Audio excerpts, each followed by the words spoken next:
Hey guys, what's up? This is Ari in the air. Welcome back to the channel. Stoked you're here. Today, I want to tell you about the trip I just got back from. I was in Italy for a month. I taught a cross-country clinic for the Paragliding Academy, which was super dope. That was in Bassano del Grappa. We had a great time. And then I traveled around for 3 weeks paragliding, and it really was a trip of a lifetime, I gotta say. And it re-inspired me. I just fucking love paragliding so much. It just breaks my brain. And I want to share some of that stoke with you. I also learned a bunch of stuff by flying in the Alps. I hadn't flown in the Alps for 5 years, and I probably have 1,500 cross-country flight hours since I was there 5 years ago. So on this video, I want to walk you through an epic day that I had in a place called Dorf Tirol.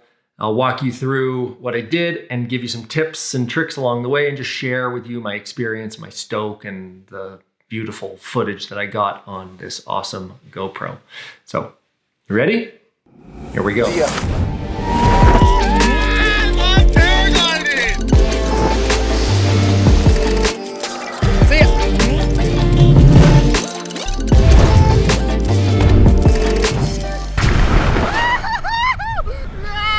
Okay, so here we are, we're at my computer, and I'm going to show you some dope footage from this day in Dorf Tirol, northern Italy. This is the hometown of Aaron Duragatti and other Tyroleans, namely Roland and Matthias, close friends of mine. They're kind of the locals there. So this is a launch on the Hochmuth. The tram just goes right out of town. I was staying in Matthias's house, 5 minutes walk from the tram. So this is my friend Josh Finkelstein. And in this video, I will show you things, tell you what I'm excited about, tell you what I love, also give you little tips and things that I thought about while I was paragliding there in Europe. The first thing that comes to mind is look at how steep this launch is. It's really super steep grass, and the wind, as you can see by these windsock indicators, it's really light. It's also cross, like from pilot's left to right, and so it really doesn't inflate the glider at all on this launch, and it's really steep, so it's super committing. So the tip that I give you on steep and committing light wind launches is lay the glider out like it matters, because it does. Lay it out like you're a tandem pilot, meaning that every single line gets checked, the thing is open the entire span, and you have a slight horseshoe shape to it. So it's committing. You got to run down the hill backwards blind. You know, I'm not much of a forward launcher, especially on the two-liners, but this thing comes up well, and I manage a clean launch. I also don't race to get into my pod. The Osium, I have a carbon fiber footplate in there, and so the pod material is also the lightest one that you can get, and so the thing is impossible to get into without touching it with my hand. And so as you can see, I don't race to get into the pod. I check out the air first, I see what's going on, I get established before I let go of the outside brake and grab a hold of the pod. But this place, super incredible to fly. Like on launch, you saw that it was cross there. That's because this big bowl that's over to the pilot's right, that I'm kind of thermaling over now, produces such a strong thermal. It's just like the sunny slope, and so it actually just draws a cross launch. And when you first fly into there, it's kind of like climbing out in the lee because the wind is coming across. Okay, let's pause for just a second here. So this is basically just above the summit of the Hochmuth Spitze, and I'm going to start pushing down this ridge. And this is my first day flying here. I had been flying in Bassano del Grappa a lot, which is a reasonable place to fly, and this is an unreasonable place to fly. As you can see, just incredibly sharp terrain, really tall, really steep, so beautiful in the mountains, close to the rocks. And so today is really like, I'm kind of like warming up to this style of flying. As you can imagine, here in the American West, where we fly big distances in the desert, we don't have to thermal really close to terrain often. So this is warming me up to it. And as you can hear, really productive climb right here. So as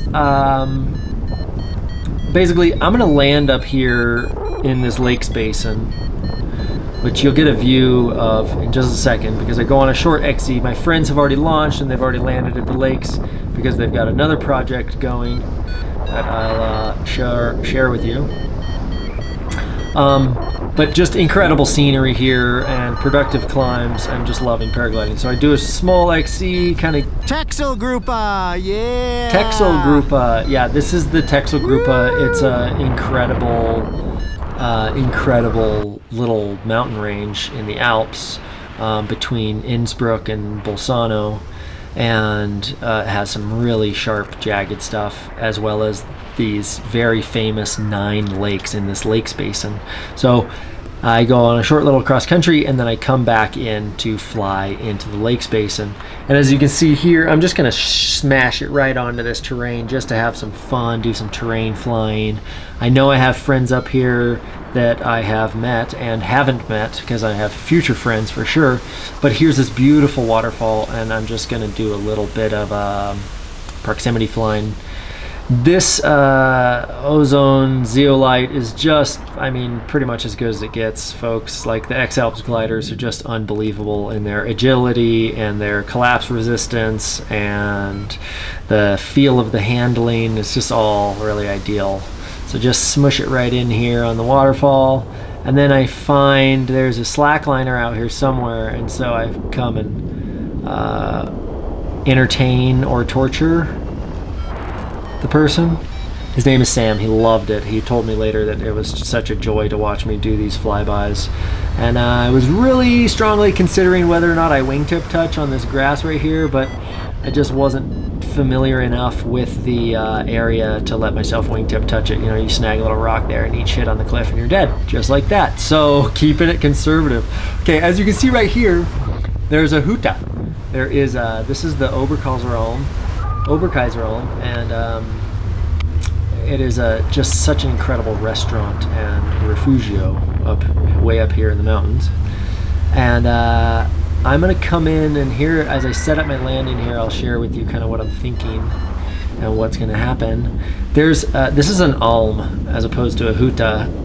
This alm has cows, and so there's cows in the grass here below, and as I come in, you can hear them and their bells dinging, which is pretty like it's like cute, but then once there's like 10 cows with these fucking bells everywhere, it's so annoying. It drives me crazy, man. So cool until it's not. Okay, so as you can see, there's lots of drainages here on this terrain that I'm flying over, and I'm gonna land just above the trail to the looker's right of this huta. And I'm going to do that because the grass can be wet, and there's also cows down here, and I really don't want to like you just don't want to land next to livestock. So as I line up here, you're going to see I get my feet out of my pod. That's because this pod material is really super lightweight, so it's really sticky. It's hard to get my sweet brand new Scarpas out of the damn thing.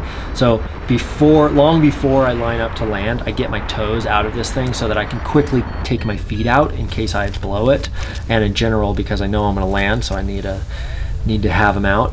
I know that I'm going to land uphill here, so I'm going to do a speed landing, like a 3/4 speed bar here.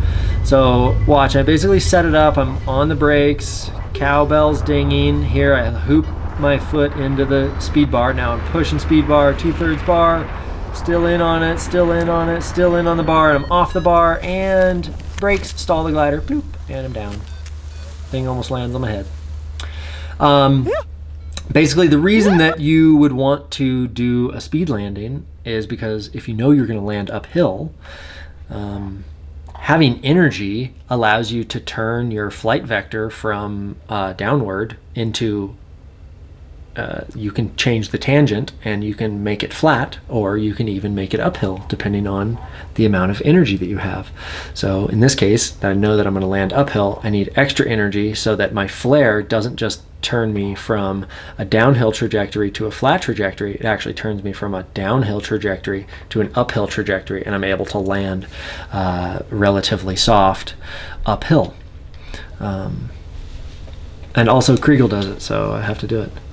So the next thing that we do, so I land there at the Oberkaiseralm and I eat some Apfelstrudel, which is ridiculous and the most delicious one I had up until this point, and maybe it might still be the best one I had on the whole trip.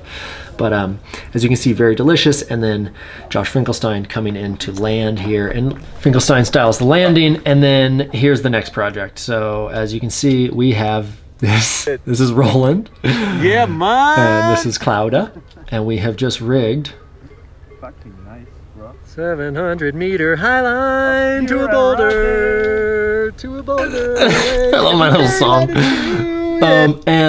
You know, so once the thing was rigged, I said, hey guys, who's first? And they all just said, I think it's you. And so sure enough, this is the first ever walk on a brand new highline. Never rigged before, never walked. As you can see, I'm a little tense. The line is quite tight. We just tensioned. I'm a little bit, I basically hadn't walked a slackline since May. Since we did the 2-kilometer North and South American record project here. And yeah, so just incredible. Look at this, just incredible place. Highlining, getting to combine multiple sports, paragliding to this location just doesn't get any better.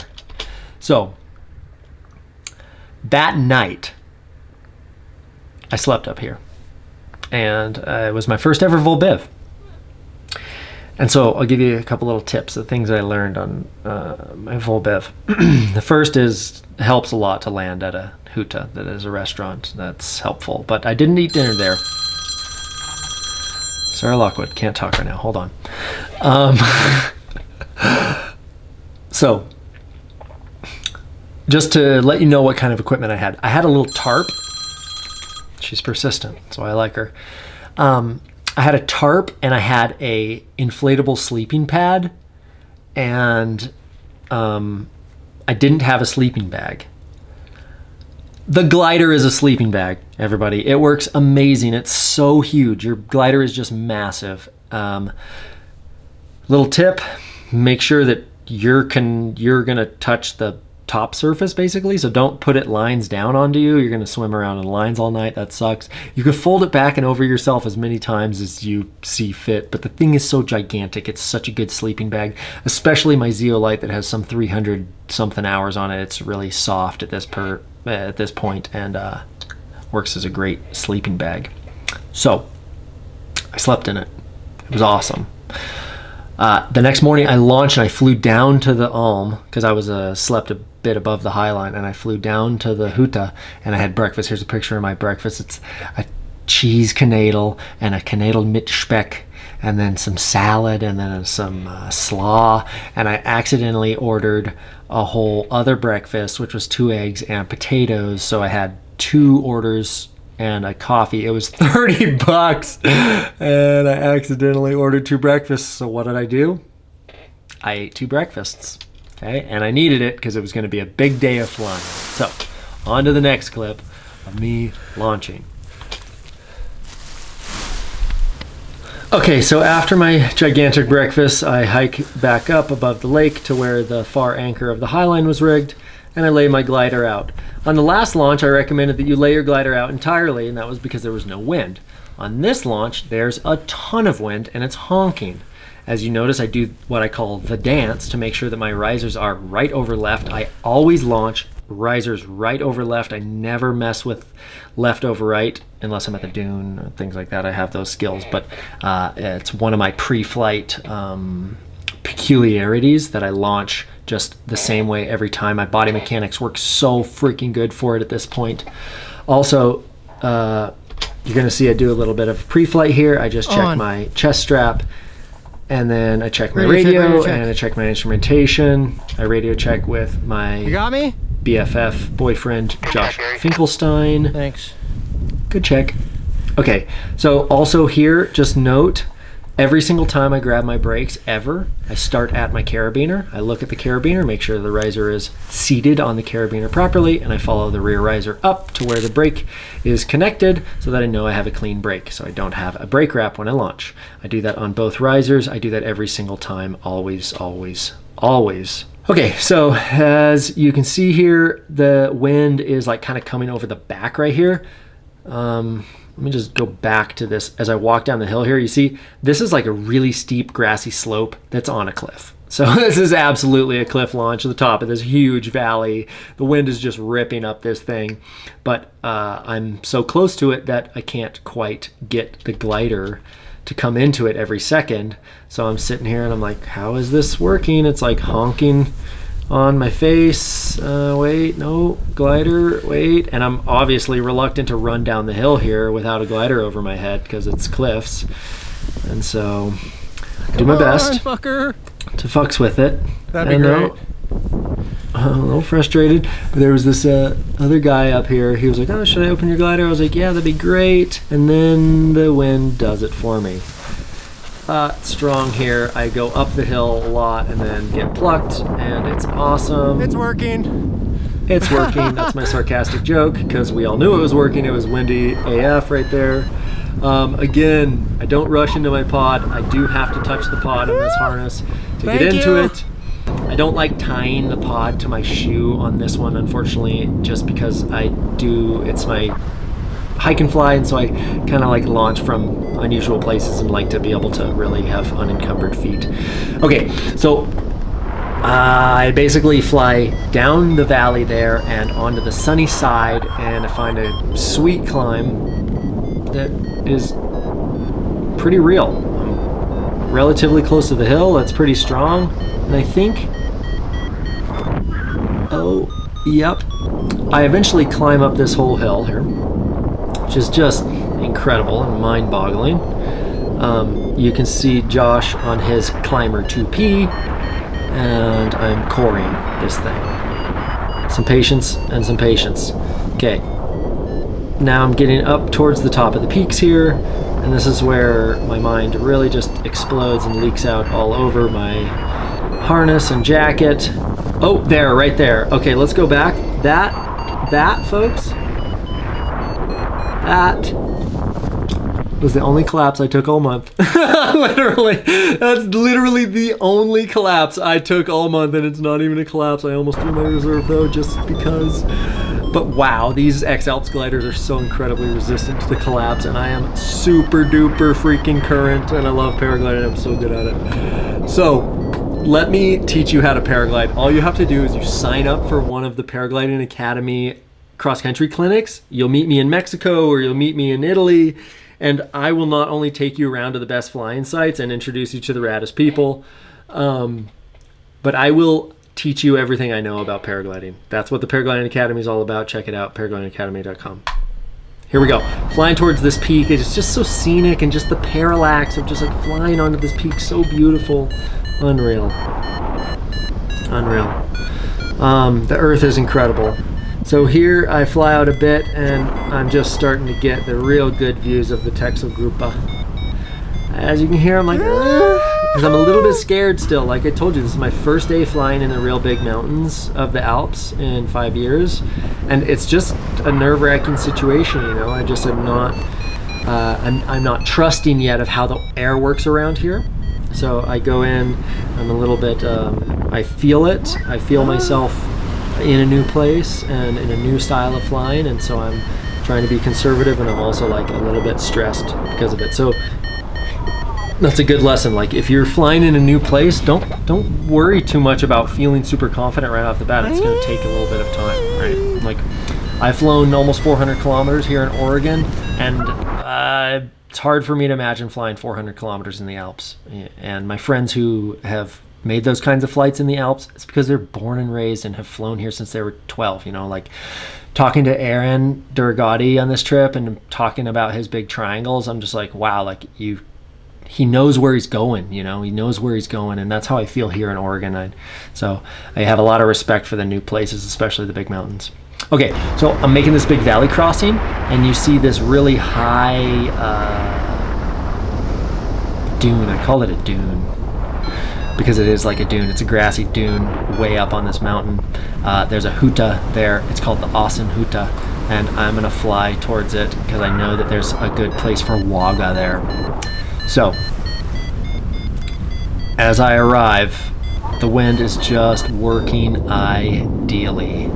And so, like I mentioned before, I take my toes and I stick them out of my pod in case I blow it and I have to make some kind of emergency landing. I don't have to put my foot through my pod, which I have done before. This is actually an Osium 2 pod on an Osium 1 harness because that's all I could buy to replace the pod that I put my foot through. And so just gonna do a little wagga here. This is just goes to show, man, you really want to have super sick glider handling skills if you want to fly close to the rocks in the Alps. Because right here, this is pretty like ideal air to be flying in. But like when I'm in big climbs, right, smashing it onto the face of the Dolomites, it's like you really want to be super current with your glider handling. That's why we are doing trainings, SIV and acrobatics trainings in Turkey now with the Paragliding Academy with your advanced instructor, Mr. Chris Holub. So check out the Paragliding Academy if you're looking to learn paragliding at a really high level, because we don't teach students, we teach pilots. Okay, so little top landing here just to check in on Josh, and then a little bit more high-speed wagga on the grass. So I launch, I climb right back up the hill, like just go right up the dune again, and then I push it back onto these peaks and have a spiritual experience back here. So I'm turning in this climb. The bird is showing me that it's firing right there, so I just run straight to him. As you can hear, it's just steady, up, up, up, up, up, up, up, up, up. Yep. And then once I know I'm really right in the middle of it, I'm gonna do some reluctant turning here. Oh my god, it's so beautiful. It's so beautiful. What do I do? What do I do? I turn. Turn when it beeps is the rule, folks. Just incredible scenery. Such a good day to fly. Just so ridiculously beautiful. And this was really one of the first moments of the trip that I got a taste for what it really is to fly in the Alps. Fucking cloudbase! Oh my god, this is terrifying! Terrifying. It's terrifying, but I'm also like laughing, you know, so it's like a little bit edgy, but it's also really, really fun. So I'm just like learning here. I'm learning a lot. God, I love flying in the clouds, as many of you know. Okay, so this is wisping. I'm wisping here. Check it out. There's a couple of little baby. Look at the reveals. I love the reveals. I love when I fly through the clouds like this, and then just like it becomes emergent. The scenery emerges.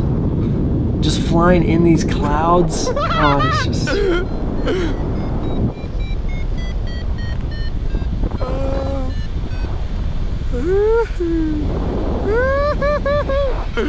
Oh shit, son. I just love it. So this, I'm just gonna center punch this little wispy cloud.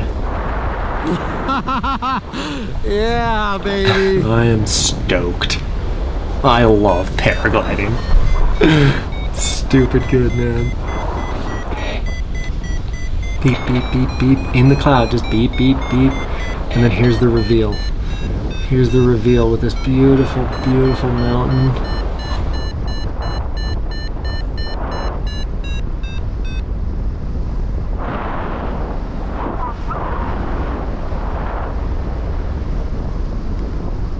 Oh my god, just unbelievable. Just unbelievable. Okay, then I fly out to the next feature, kind of into the headwind, and I stay out of the lee there. And I'm on speed bar, and we're flying to some lift here.